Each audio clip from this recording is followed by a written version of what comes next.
Here, this is your book, page number 30.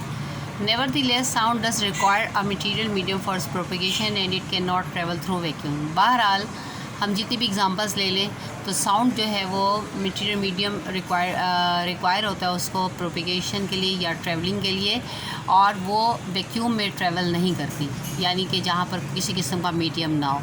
अब ये एक एक्टिविटी है, अब ये देख लें आप, इसमें क्या है, a bell in jar experiment is shown in this figure. अब बेल है और ये एक जार आपको बताया है, ग्लास जार है, ठीक है। इसके अंदर जो है एक बेल है, ठीक है। इसमें कॉन्ग भी लगा हुआ है और वाइब्रेशन आर्म भी है इसके अंदर ये सारा, और ये एक जो है वैक्यूम पाइप है। अब इसमें किस तरह हो रहा है काम, it demonstrate that sound does require a material medium for propagation and it can not travel through vacuum. इसमें हम आपको अब ये बताएंगे कि साउंड जो है वो अपनी ट्रैवलिंग के लिए जो है वो मटीरियल मीडियम की उसको ज़रूरत होती है और वैक्यूम में वो ट्रैवल नहीं करता। An electric bell is sealed inside a bell jar.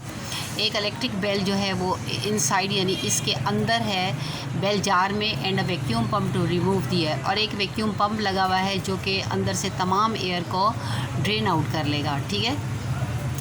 When the electric bell is turned on, it produce a loud ringing sound. जब इसको हम ऑन करेंगे बेल को तो ये एक बहुत ही लाउड जो है इसकी रिंगिंग साउंड होगी। As a vacuum pump removes the air from the bell jar. जैसे ही ये जो वैक्यूम पम्प यहाँ लगा हुआ है, अगर तमाम एयर जो इस बेल जार के अंदर है वो हम ड्रेन आउट कर लेंगे तो फिर क्या होगा, the loudness of the ringing decreases. तो हम नोट करेंगे कि जो लाउडनेस थी रिंगिंग बेल की वो एकदम कम हो गई, ठीक है। If the vacuum pump is good one, अगर कि वैक्यूम पम्प बहुत अच्छा है, the sound of the bell will almost be eliminated. अगर कि वैक्यूम पम्प बहुत ही बेहतरीन किस्म का लगा हुआ है तो वो बहुत अच्छे तरीके से वहाँ से एयर को ड्रेन आउट कर लेगा, जिसकी वजह से बेल की जो साउंड है वो आलमोस्ट जो है बिल्कुल ही ख़त्म हो जाएगी। यानी बेल तो अंदर मूविंग में होगी लेकिन हमें सुनाई नहीं देगी क्योंकि उसके अंदर कोई मीडियम ही नहीं रहेगा, ठीक है।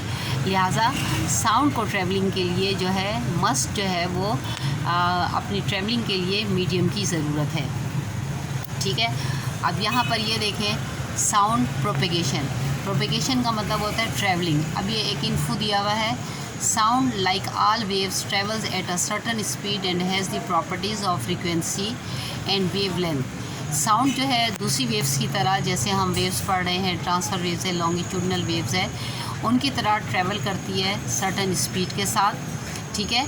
और उसकी और भी प्रॉपर्टीज़ हैं जिसमें फ्रीक्वेंसी भी शामिल है और लेमडा यानी वेवलेंथ भी शामिल है। अब इस फिगर में देखें आप, ठीक है। अब ये देखें, ये एयर की ट्रैवलिंग हो रही है, ये नॉर्मल है, ठीक है। अब ये क्या है, लो से हाई की तरफ जा रहा है, फिर नीचे, फिर ये इस तरह मूवमेंट हो रही है, ठीक है। ये एयर प्रेशर है, ठीक है।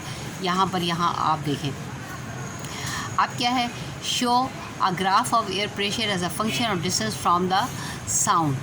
There are crusts in the sinusoidal wave at point where the sound wave has compression and through where the sound has the rarefaction. अब यहाँ पर ये देखें, यहाँ पर C जो है कंप्रेशन के लिए है, R फॉर रेयरफेक्शन। ये जो है ये इनके मैक्सिमम ये वेवलेंथ है, ठीक है। यहाँ पर तो अब क्या है कि ये अब ऊपर जब जा रहा है तो यहाँ पर कंप्रेशन हो रहा है, ठीक है। लेकिन जब ये नीचे की तरफ आ रहा है तो यहाँ पर साउंड की जो वेव्स हैं या एयर में जो है पार्टिकल जो होते हैं उनमें क्या हो जाता है, फासला आ जाता है, यानी वो ओपन हो जाती हैं। फिर यहाँ से ये ऊपर जाएगा, फिर यहाँ पर प्रेशर जो है ज़्यादा हो जाता है, ये फिर कंप्रेशन होता है, फिर ये नीचे आ रहा है, फिर तो क्या है, ये क्रस्ट है, ये ट्रफ है, ठीक है ना। ये वाली जो पोजीशन ये क्रस्ट और ट्रफ कहलाती है यहाँ पर हमारे पास। तो इस तरह जो है ये रेयरफेक्शन जो है वो देखें हमारे पास क्या हो रहा है, ट्रफ में हो रहा है, और क्रस्ट में हमारे पास क्या हो रहा है, कंप्रेशन हो रहा है, ठीक है।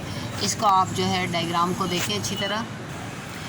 ये जो वर्ड है यहाँ पर साइनोसोइडल, इसका मतलब क्या है, कंटिन्यूस वेव्स, ठीक है। और ये मैथमेटिकल कर्व है जो कि डिस्क्राइब क्या करता है, smooth periodic oscillation. Periodic oscillation क्या है कि जिस तरह ये ऊपर जा रहा है, क्रस्ट बना रहा है, फिर नीचे आ रहा है, फिर ऊपर, फिर नीचे, फिर इसको हम कहते हैं पीरियोडिक ऑसिलेशन। ठीक है ना, एक यानी कि तरतीब है इसमें।